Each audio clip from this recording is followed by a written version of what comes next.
오늘은 종려주일입니다. 예수님께서 예루살렘에 입성하시던 날 사람들은 종려나무 가지를 흔들며 이렇게 외쳤습니다. 호산나 호산나 다윗의 자손으로 오시니여 찬송할지어다. 그들의 기대는 분명했습니다. 자신들의 고통과 그 아픈 현실을 바꿔줄 능력 있는 메시아를 구하지 않았을까요? 하지만 예수님은 그들의 기대를 이루기 위해 예루살렘에 들어오신 게 아닙니다. 오히려 그들의 기대와 전혀 상관없이 우리의 죄를 대속하시기 위해 십자가를 지기 위해 예루살렘에 들어오신 것입니다. 오늘 우리가 읽은 이 본문의 말씀은 바로 십자가 여정 중에 일어난 한 장면을 소개하고 있습니다. 11절은 이렇게 시작합니다. 예수께서 예루살렘으로 가실 때 사마리아와 갈릴리 사이로 지나가시다가 한 마을에 들어가셨는데 그곳에서 10명의 나병 환자들이 함께 모여 큰 소리로 외쳤습니다. 예수 선생님이여 우리를 불쌍히 여기소서. 예수님은 그들의 외침을 들으셨고 그들에게 말씀하십니다. 가서 제사장들에게 너희 몸을 보이라. 그들은 여전히 병든 상태였지만 그 말씀에 순종했고 가는 도중에 깨끗함을 받았습니다. 근데 놀라운 것은 그 사건의 끝이 조금 의외였습니다. 10명의 나병 환자들이 예수님의 말씀에 힘입어 다 나음을 얻었지만 병을 낫게 해주신 예수님께로 돌아온 사람은 그 중에 단 한 사람뿐이었습니다. 15절과 16절에 보면 그 중에 한 사람이 자기가 나은 것을 보고 큰 소리로 하나님께 영광을 돌리며 돌아와 예수의 발 아래 엎드려 감사하니 그는 사마리아 사람이라. 예수님은 그 돌아온 사마리아 사람에게 이렇게 물으십니다. 10사람이 다 깨끗함을 받지 아니하였느냐? 그 9은 어디 있느냐? 어쩌면 예수님이 그들을 바로 그 자리에서 직접 구원을 선포하시며 고쳐주시지 않으시고 제사장들에게 보내신 것 어떤 의도가 있지 않았을까요?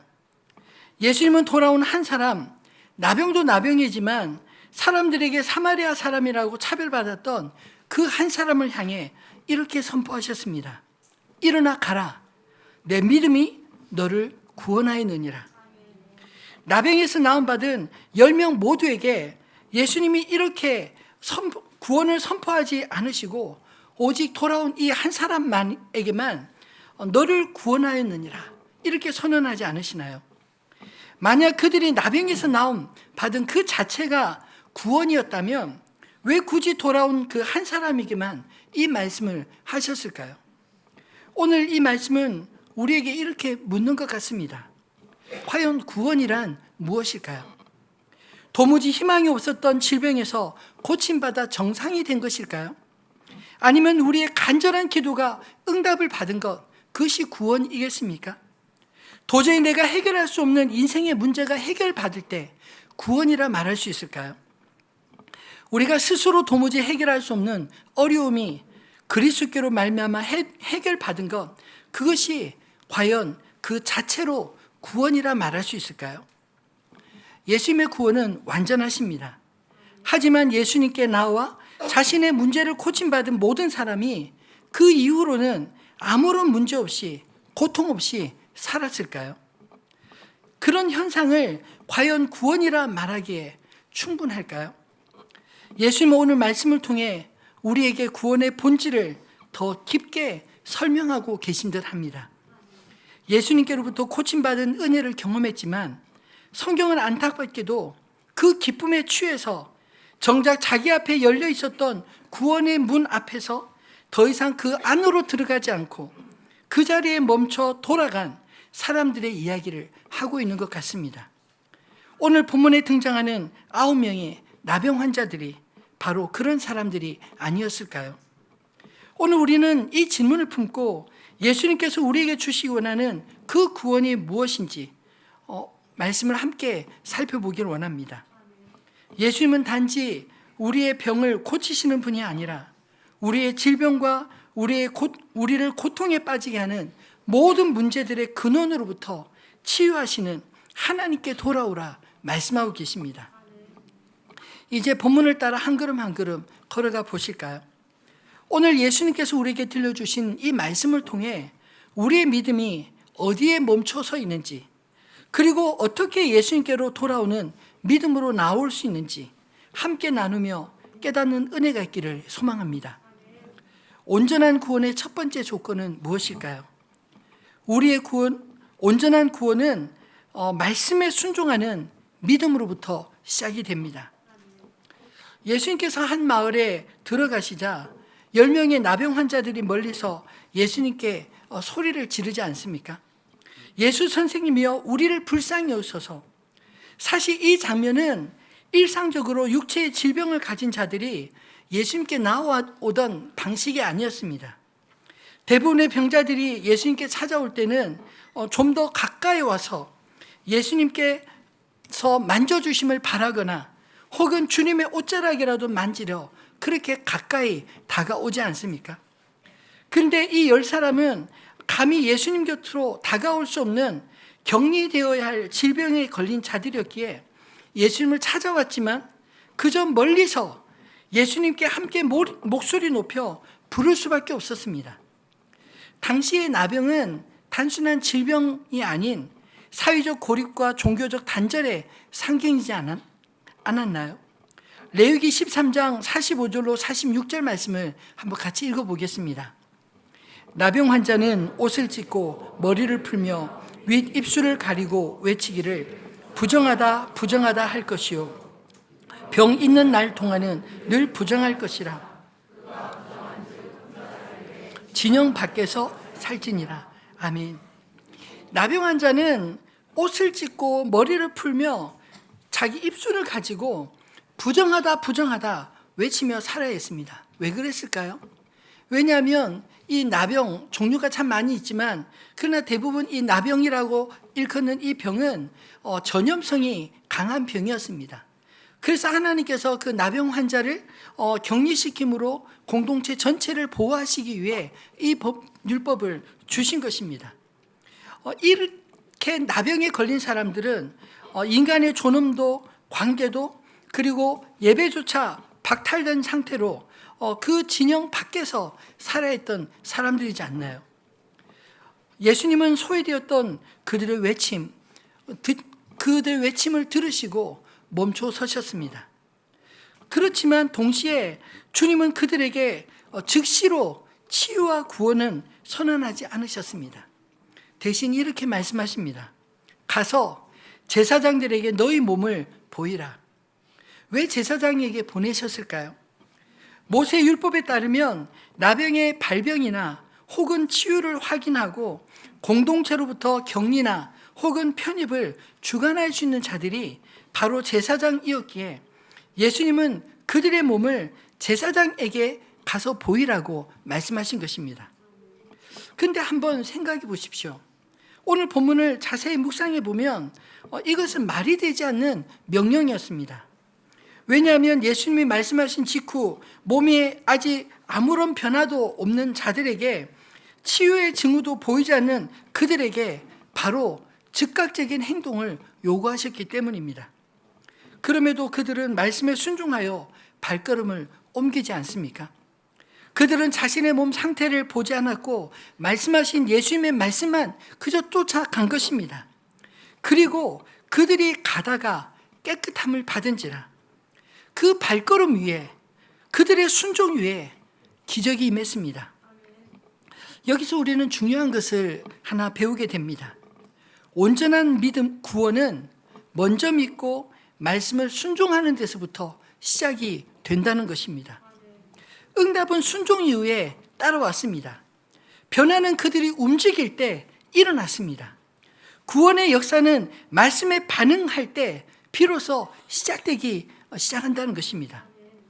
히브리서 11장 8절은 이렇게 말씀하고 있습니다. 같이 읽어볼까요? 믿음으로 아브라함은 부르심을 받았을 때 순종하여 장래 유업으로 받을 땅에 나아갈새 갈 바를 알지 못하고 나아갔으며 아멘. 믿음의 조상 아브라함조차도 하나님의 부르심 앞에 갈 바를 알지 못하고 순종함으로 유업으로 주실 그 땅으로 걷기 시작했다. 이렇게 말하고 있지 않습니까? 이처럼 하나님의 사람들은 하나님의 말씀이 먼저였고 그리고 순종이 뒤따르고 변하는 그 길 위에서 일어났던 것입니다. 여러분은 어떠신가요? 예수님의 말씀을 들을 때 그 말씀만 따라 행하십니까? 우리는 종종 조건을 먼저 따지지 않습니까? 아니, 이런 상황에서 제가 무슨 일을 할 수 있습니까? 주님 고쳐주시면 그 다음에 믿겠습니다. 아니, 좀 더 정확한 증거를 제게 보여주시면 그 다음에 움직이겠습니다. 우리가 그렇게 주님 앞에 하소연할 때가 참 많이 있지 않나요? 하지만 오늘 말씀은 우리에게 이렇게 설명하고 있습니다. 말씀하시는 그분을 먼저 믿으라. 그 말씀에 따라 걸어가라. 그러면 가는 길 위에서 하나님을 만나게 될 것이다. 10명의 나병 환자들은 변할 것 없는 자신들의 현실을 먼저 본 것이 아니라 자신의 부르짖음에 응답하시는 예수님의 말씀을 먼저 붙들었습니다. 예수님이 그렇게 말씀하시니 한번 가보자.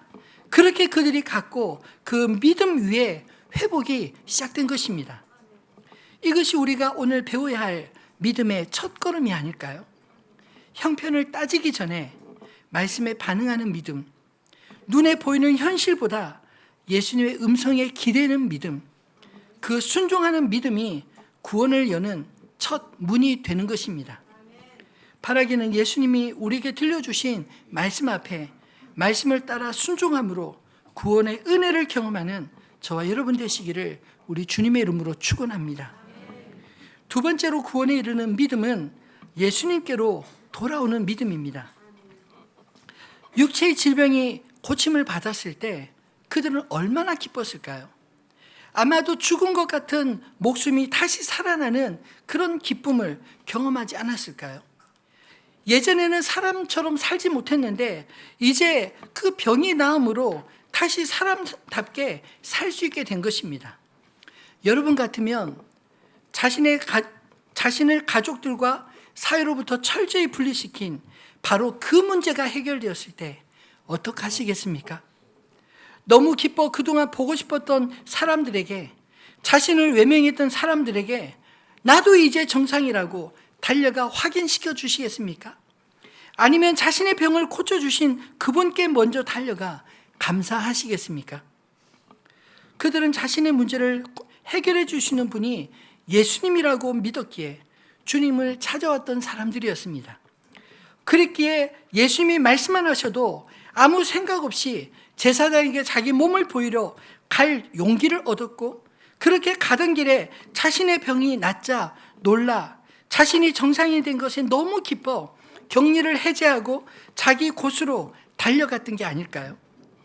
근데 그렇게 예수님께 고침받은 그 10명 중 9은 그렇게 자신을 버렸던 그곳으로 돌아갔고, 오직 한 사람만이 자신을 고쳐주신 예수님께로 돌아왔습니다.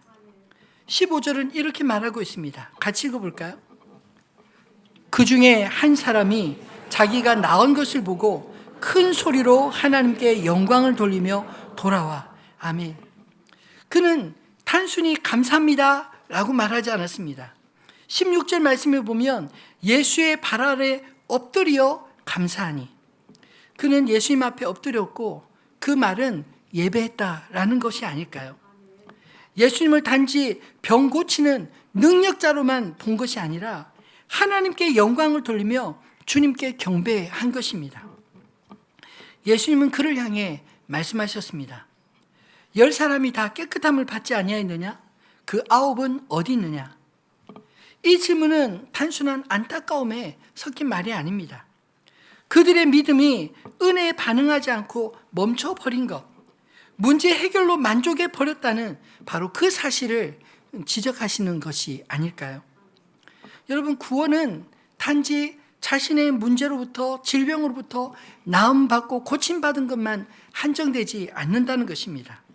오히려 진정한 구원은 관계의 회복이요, 구원자는 예수 그리스도이십니다. 그래서 예수님은 그 한 사람에게 이렇게 말씀하신 것입니다. 일어나 가라.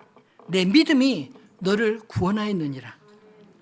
여기서 구원이라 쓰인 단어 헬라어 소조는 단순히 육체적인 치유를 넘어 영혼의 구원, 즉 완전한 회복과 구원을 의미하는 단어입니다. 그렇다면 무엇이 돌아온 이 한 사람을 구원에 이르게 했을까요? 그도 다른 9명처럼 치유의 은혜를 똑같이 경험했습니다. 하지만 그는 자신의 질병에서 노임받은 그 감격의 자리에서 예수님께로 돌아와 자신의 인생을 다시 시작한 사람입니다. 그는 치유받은 삶보다 치유하신 분과의 관계를 더 소중히 여겨 찾아온 게 아닐까요? 그는 회복된 자신의 몸보다 그 회복을 주신 분께 엎드리는 믿음을 선택한 것입니다. 그는 자신의 치유받은 기쁨에 취하지 않고 예수님의 발 아래 엎드리는 감사로 반응한 사람입니다. 그의 감사는 단지 예의가 아니라 믿음의 열매가 아니었을까요? 감사는 구원받은 자의 정체성이며 하나님께로 마음이 향한 사람의 자연스러운 반응이 아니겠습니까? 시편 50편 23절은 이렇게 말씀하고 있습니다. 감사로 제사를 드리는 자가 나를 영화롭게 하나니 그의 행위를 옳게 하는 자에게 내가 하나님의 구원을 보이리라. 사랑하는 성도 여러분, 감사를 한다는 것, 그것은 단순히 예의를 차리는 것 이상의 오늘 시편의 고백을 의지한다면 감사로 드리는 제사 그 자체가 하나님이 받으실 만한 예배라고 말씀하지 않나요? 신학자 보네포는 이런 말을 남겼습니다. 감사는 믿음이 성숙했음을 보여주는 신호이다. 사랑하는 성도 여러분, 감사를 잘하는 저와 여러분 되기를 소망합니다. 감사할 줄 아는 사람은 자기 중심적 신앙에서 벗어나 은혜의 출처이신 하나님께 시선을 두는 자이기 때문입니다. 감사를 모르는 자는 반대로 오로지 자기 문제가 해결된 그것만 기뻐하고 은혜의 출처이신 그분을 바라보지 않는, 자신만 바라보는 사람이 아닐까요?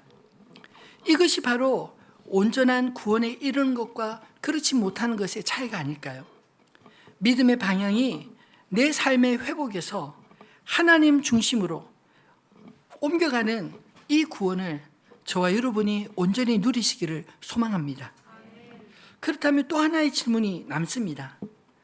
이 사람 역시 결국 자기 집으로 돌아갔을 텐데 먼저 집으로 돌아간 9명과 무엇이 달랐을까요? 그도 역시 돌아갔을 것입니다.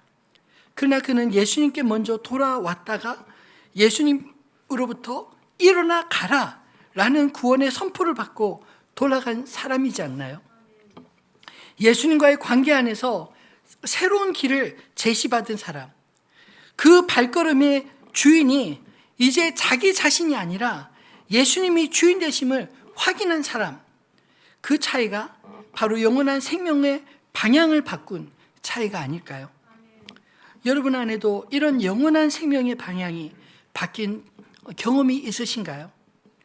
우리들의 인생의 문제는 하나가 해결되면 또 다른 하나, 그리고 둘, 셋, 더 많이 생겨 여전히 고통을 느낄 수도 있습니다. 그러나 이미 우리의 문제를 통해 나를 만나주신 주님 앞에 나아가 그분을 내 인생의 주인으로 모신 자라면 우리는 이렇게 고백할 수 있을 것입니다.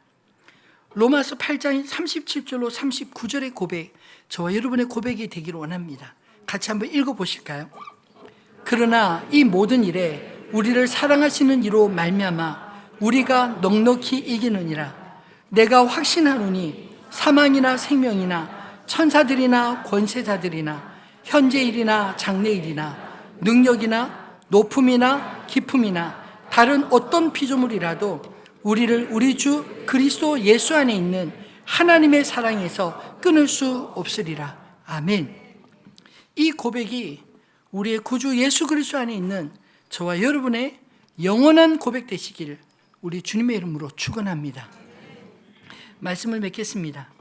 구원은 예수님께로 돌아가는 데서 완성되는 줄을 믿으시기 바랍니다.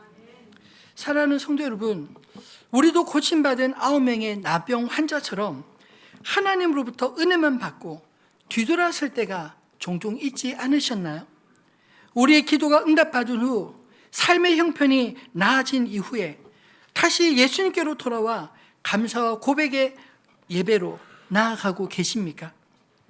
예수님은 10명 모두에게 은혜를 다 베푸셨지만 단 한 사람만 구원받은 자로 선언하셨습니다. 왜일까요? 그가 예수님께로 돌아왔기 때문입니다. 그저 감사했기 때문이 아닙니다.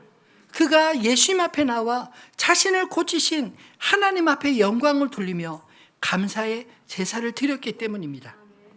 오늘 우리가 받은 은혜가 있다면 이제 예수님께 돌아와야 할 때가 아닐까요? 감사로 주님께 영광을 돌리고 주님이 나의 주인 되신 것을 엎드려 고백하시기를 바랍니다. 예수님은 오늘도 우리를 부르십니다.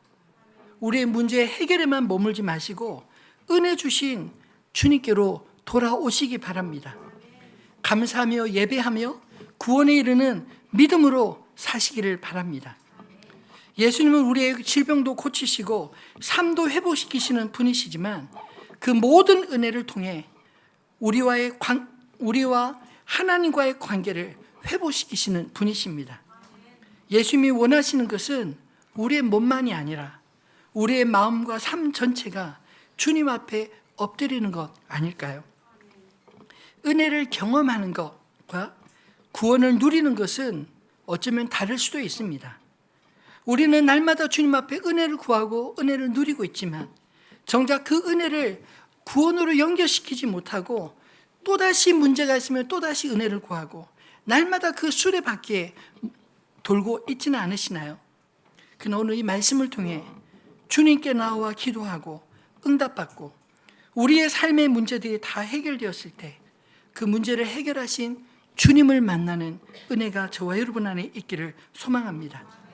만약 우리가 주님께로 돌아와 감사하며 그 앞에 엎드리는 예배의 자리로 나아가지 못한 채 그저 은혜 받은 것에만 머문다면 우리는 여전히 은혜만 받고 돌아간 아홉에 머물 수도 있지 않을까요? 고난 주간을 맞는 이번 한 주간 우리가 해결받은 은혜만 바라보는데 그치지 마시고 그 은혜를 주신 예수님께로 돌아가는 결단이 있기를 소망합니다. 예수님의 발 아래 엎드려 감사하고 그분의 음성을 듣고 일어나 가라 내 믿음이 너를 구원하였느니라. 이 말씀을 우리의 삶 속에서도 들을 수 있는 구원에 이르는 믿음의 사람들 다 되시기를 우리 주님의 이름으로 축원합니다.